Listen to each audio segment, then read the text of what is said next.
Welcome to Learning English, a daily 30-minute program from the Voice of America. I'm Katie Weaver. And I'm Mario Ritter Jr. This program is designed for English learners, so we speak a little slower and we use words and phrases especially written for people learning English. On today's program, Jill Robbins and I have a story about a new theory climate scientists have about the deadly storms that have affected Europe. Brian Lynn reports on NASA's latest effort to find out exactly how much water there is on the moon. Finally, Jill and Andrew Smith bring you the lesson of the day, teaching about English pronunciation and idioms. But first, here's Jill. Even for a period of extreme weather, this autumn has had more than the usual weather disasters. The Spanish province Valencia has seen the latest incident of massive and deadly flooding in Europe. Heavy downpours also hit France, Austria, and Czechia this fall. Italy has had two major floods, once in September and then again in October. More than 200 people have been killed in the flooding in Spain. At the same time, over half of the United States experiences an almost rain-free October. Scientists studying the recent weather say the heavy rains are probably connected to climate change in two ways.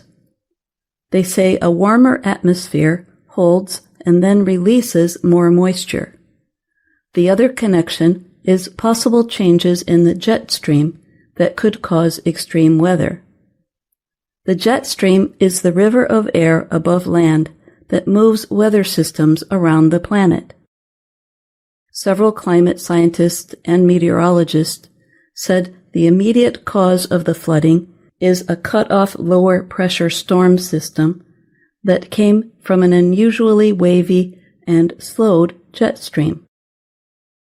In the United States, the slow movement caused a sunny, high-pressure system with no moisture to cover the country and keep storms away.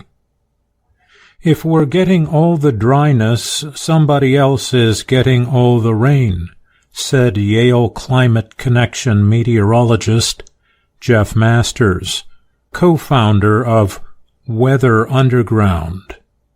The same extremely wavy jet stream that is causing the U.S. drought is also responsible for the horrific flooding in eastern Spain, said climate scientist Jennifer Francis. She is with the Woodwell Climate Research Center in Cape Cod, Massachusetts.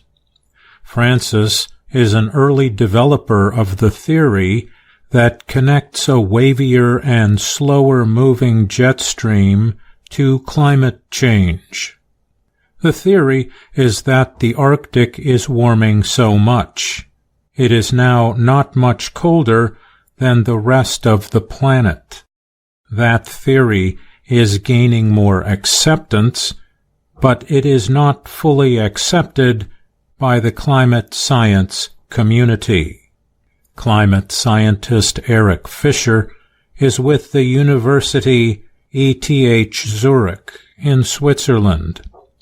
He does not fully accept the wavy jet stream theory, but then he lists the storm systems that have slowed and flooded Europe this fall, one in France and two in Italy in September and October, and flooding in Austria and the Czech Republic in September.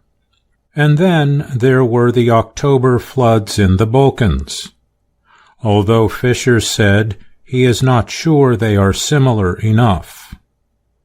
The European Climate Service Copernicus says parts of Poland, Germany, and the Czech Republic got 3 months of rain in just 5 days in September. Fisher also spoke of the floods in Europe during the summer, starting with Bavaria, southern Germany in June, and then it was something like 6 events in Austria and Switzerland in the mountains, extreme thunderstorms, and now this autumn. He said it was an unusual period in which the systems, especially in Spain, France, and Austria, stopped in one place, and the rain did not move from the same valleys for hours.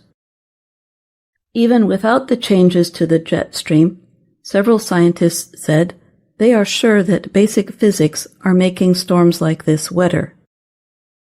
It holds that every degree Celsius the air warms, it can hold 7% more moisture. The world has warmed 1.3 degrees Celsius because of greenhouse gases. So it has about 9 to 10% heavier rain at the least, said Imperial College London climate scientist Friederike Otto. She helps run an organization called World Weather Attribution. It checks for human causes of extreme weather, sometimes finding them, sometimes not. She said it is very clear that climate change is linked to the rain event in Valencia. The Mediterranean Sea had its warmest surface temperature on record in mid-August, with a mean temperature of 28.47 degrees Celsius, said Carola Koenig of the Center for Flood Risk and Resilience at Brunel University of London. She said that means more moisture is in the air, resulting in more rain when the atmosphere starts to cool in the autumn. She warned there may be more heavy rain after this week's storm. There may be different ways of counting and attributing climate change and the problems it causes, Otto said, but one thing is for certain. Burning fossil fuels causes climate change, and climate change causes death and destruction. I'm Mario Ritter, Jr. And I'm Jill Robbins.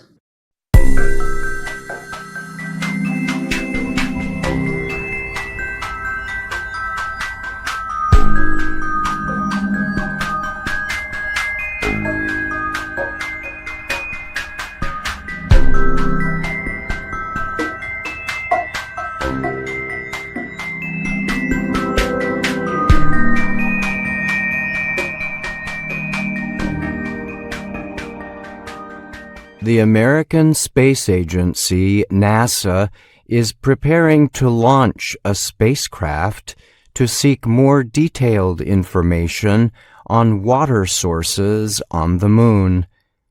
The spacecraft is an orbiter called Lunar Trailblazer. It is set to launch later this year or in early 2025. A SpaceX Falcon 9 rocket will carry the orbiter to space.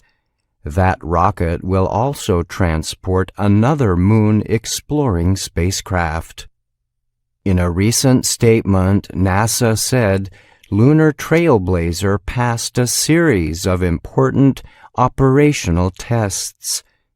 It is currently completing additional software testing designed to simulate different elements of the trip or mission. NASA's Jet Propulsion Laboratory, JPL, is leading the mission in cooperation with the California Institute of Technology, Caltech, in Pasadena, California. Lockheed Martin Space provided the spacecraft, linked it with the flight system, and supports operations as part of a contract with Caltech. The spacecraft will use 2 science instruments to carry out its mission. Both instruments are designed to map the Moon in search of areas containing water, as well as what forms the water is in. The two instruments use infrared technology to produce highly detailed, mapped images. Lunar Trailblazer weighs about 200 kilograms and measures 3.5 meters, with its solar equipment fully deployed. The spacecraft is set to orbit the moon about 100 kilometers from the lunar surface. Several past studies have provided strong evidence that water exists on the moon, but the evidence has not included exact details on where it is and what forms it might take. Scientists believe most of the water is solid in the form of ice, but there could be areas where water exists in liquid form or as a gas in the atmosphere. One study released last month suggested that existing water on the moon is more widespread than previously thought. That study was based on new examinations of data collected by India's Chandrayaan-1 orbiting spacecraft. NASA has said its search for water on the moon is important because it is seen as a necessary resource for future exploration activities. Astronauts could process it for drinking water, to cool equipment, to create breathable oxygen, or even to make rocket fuel. NASA said Lunar Trailblazer will make it easier for future human or robotic science investigators to use the water to see where it first came from. For example, the presence of ammonia in ice could suggest it came from comets, NASA said. The presence of sulfur, on the other hand, could show it rose to the surface from deep inside the lunar interior when the moon was young and volcanically active. One of the instruments, the high-resolution Volatiles and Minerals Moon Mapper, was developed by the JPL. The other, called the Lunar Thermal Mapper, was built by a team at the University of Oxford in Britain. Neil Bowles is an instrument scientist for the Lunar Thermal Mapper. He said in a statement the instrument would center on producing detailed maps of lunar surface temperatures. He added that the other instrument will look for a series of signs called signatures of water molecules. Both instruments will allow us to understand how surface temperature affects water, improving our knowledge of the presence and distribution of these molecules on the moon, Bowles said. The orbiter is designed to provide scientists with new information about how much movement there is of water molecules on the moon. Such movements can be linked to how much sun specific areas receive. Understanding whether water molecules move freely across the surface of the moon or are locked inside rock is also scientifically important, NASA said in a statement. Rachel Klima is an investigator for the Lunar Trailblazer spacecraft and its systems at the Johns Hopkins Applied Physics Laboratory in Laurel, Maryland. She said data collected by the instruments can help provide information about where the moon's water first came from. Klima compared such examinations to those involving glaciers that help scientists learn about Earth's ancient history. Ice on the moon, she said, could provide clues as to where that water came from and how and when it got there. I'm Brian Lynn.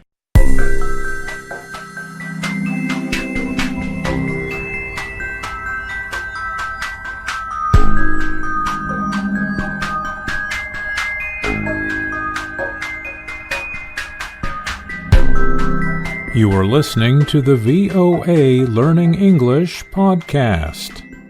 Now, Brian Lynn joins me to talk more about his science report. Thanks for being here, Brian. Of course, Mario. Glad to be here. This week, you reported on the upcoming NASA mission that will launch an orbiter to collect detailed data on water resources on the moon. Why is there so much interest now in finding out exactly how much water there is on the moon and where it can be found? Yes, so NASA has been interested in learning more about water resources on the moon for a very long time. The agency has long wanted to return humans to the moon, and water could help astronauts stay there for longer. NASA even plans to establish a long-term base there in the future. Now, the first confirmation that water existed on the moon in the form of ice came in 2009. This was from data collected by a NASA satellite launched with an orbiter to the moon. We learned from the report that one possible use for water on the moon would be to support astronauts there, such as providing oxygen for them to breathe. How would that work? Yes, this is one thing NASA has talked about before. The moon's atmosphere does not contain breathable air, so any humans staying on the lunar surface would need oxygen to survive. One of the plans for this is to extract or take out oxygen that is believed to exist there in other materials, and water would be one of those materials. This would involve a process to separate water's two main parts, hydrogen and oxygen, and capturing this oxygen for breathable air. And NASA has also talked about using water in other ways to support future exploration activities. Is that right? Yes, that's right. In the report, I mentioned several things. Of course, drinking water could be produced on the moon. NASA has said it could also be used to cool certain kinds of equipment used by astronauts there, and even to create rocket fuel.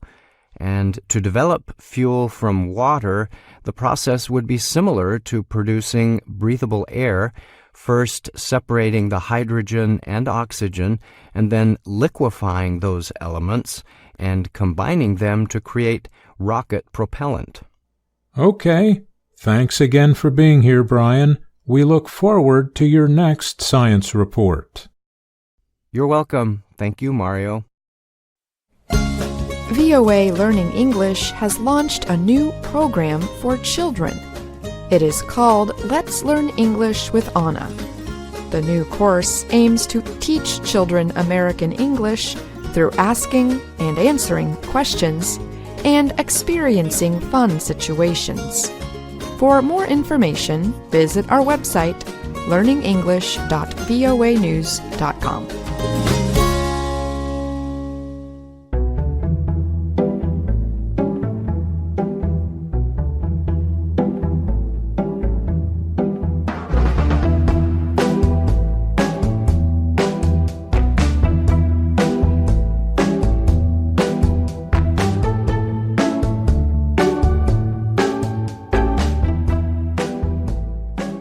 Hello, my name is Anna Mateo.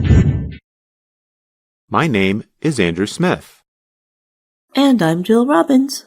You're listening to the Lesson of the Day on the Learning English podcast.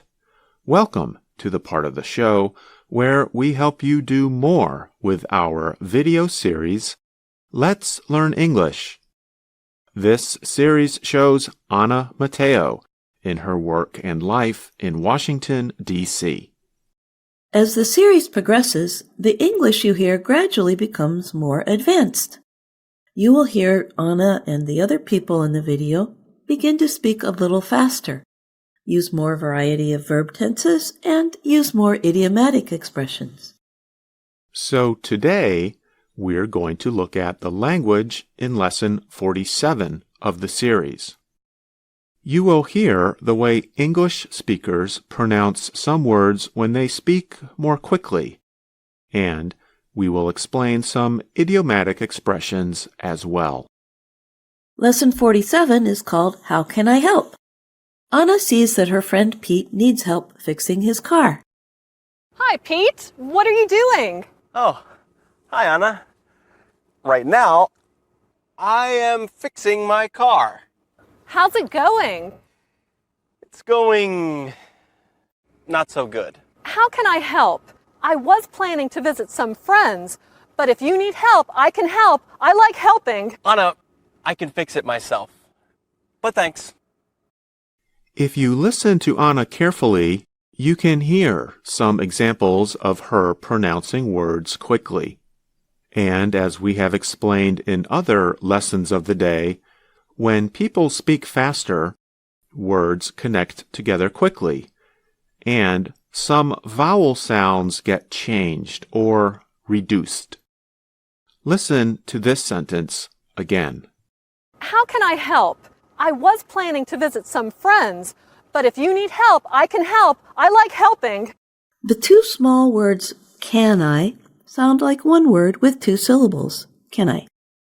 And instead of saying to visit, the vowel in the word to gets changed to a schwa, which sounds like So the word sounds like this, to visit. And with the two words but if, we don't really pronounce the letter T in the word but. Instead, it sounds almost like the letter D and connects to the word if, like this. But if, but if, but if. Now listen to Anna again and see if you can hear these examples we just explained. How can I help? I was planning to visit some friends, but if you need help, I can help. I like helping. Now let's listen to more of Lesson 47. See if you can hear when Anna uses a contraction of the modal will. For example, instead of saying I will, she says I'll. Pete, I think I found your problem. These are spark plugs. They start the engine. I know that, Anna, but there were too many spark plugs in there, so I took out the extra ones. There are no extras, Pete. You need all of them. Pete, can you fix a car yourself? Well, Anna, last night I was watching the online video course, You Can Fix a Car Yourself. Yes, you can fix your car yourself. And I watched the first 10 lessons, so I think I know what I'm doing. How many lessons are there? 450? 450? That'll take too long. If I fix your car, I'll have it running in 10 to 15 minutes. Where are your tools? I have this. And this. Great. I'll get my tools. I'll be back in a flash. Back in a flash is an idiomatic expression. It means that a person will return very quickly. And let's listen again to the contractions Anna uses with the modal will. 450? That'll take too long. If I fix your car, I'll have it running in 10 to 15 minutes. Where are your tools? Instead of saying that will, English speakers usually just connect these words together quickly with a contraction like this. That'll take too long. As we explained in another lesson of the day, we can contract or connect the modal will with any subject pronoun like I, we, they, or it. So instead of saying it will, we just say it'll, just like we contract that will to that'll. And that reminds me of an American popular song from the 1950s. It uses the contraction that'll in its title and lyrics. Does it go like this? Well, that'll be the day when you say goodbye. Yes, that'll be the day when you make me cry. You say you're gonna leave. You know it's a lie, 'cause that'll be the day when I die. Yes, it does go like that. And the name of the song is That'll Be the Day. Good job, Andrew. Thank you. Remember, that'll just means that will. Now, we'll listen to the end of Lesson 47 of Let's Learn English and see if we can find out what the problem is with Pete's car. It's not starting. It's not starting. What's wrong? This car is stupid. Stupid. Stupid. Pete, kicking the tires will not help. Well, you did not help, Anna. You did not help. Pete, pull yourself together, man. Give me the keys. I must feel the key in the ignition and turn it myself. Use the key, Anna. Turn the key, Anna. What are you forgetting, Anna? Pete! What? You are out of gas. I can't be out of gas. I'm out of gas. Sorry, Anna. I'll go get some. Pete, you relax. Clean your face. You can watch the rest of your online video course. It'll be faster if I go. In a flash. Till next time. If you watch carefully here, you will see the master is someone you might know. Anna says goodbye and leaves in a flash. And did you hear the contraction with the word it? It'll be faster if I go. And before we go, here's one more idiomatic expression from Lesson 47. Listen again to Anna. Pete, pull yourself together, man. Give me the keys. When we say pull yourself together, we mean that a person needs to have better control of his or her emotions. Listeners, it'll also be helpful if you notice one more detail about pronunciation. When we contract the two words I will, it can sound like I'll. But when we speak really fast, it can change to something more like this, I'll. The pronunciation practice video in Lesson 47 explains this. Let's listen. When Americans reduce the words I and will to make I'll, the short form sometimes sounds like all. Listen to Anna and Pete. 450? That'll take too long. If I fix your car, I'll have it running in 10 to 15 minutes. I'll get my tools. I'll be back in a flash. I'm out of gas. Sorry, Anna. I'll go get some. And that's also true of some dialects of American English. We'll be visiting Anna again soon in another lesson of the day. And it'll be great if you can join us. And it'll be great if you can share the lesson of the day with your friends and family. Remember that you can also find us on YouTube, Instagram, and Facebook. Thanks for listening. I'm Andrew Smith. And I'm Jill Robbins.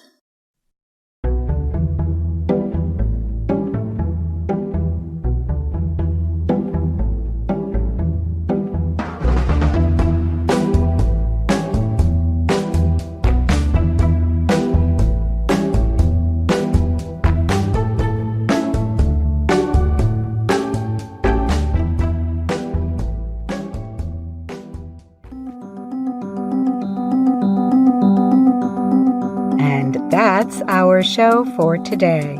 But join us again tomorrow to keep learning English on the Voice of America. I'm Katie Weaver. And I'm Mario Ritter Jr.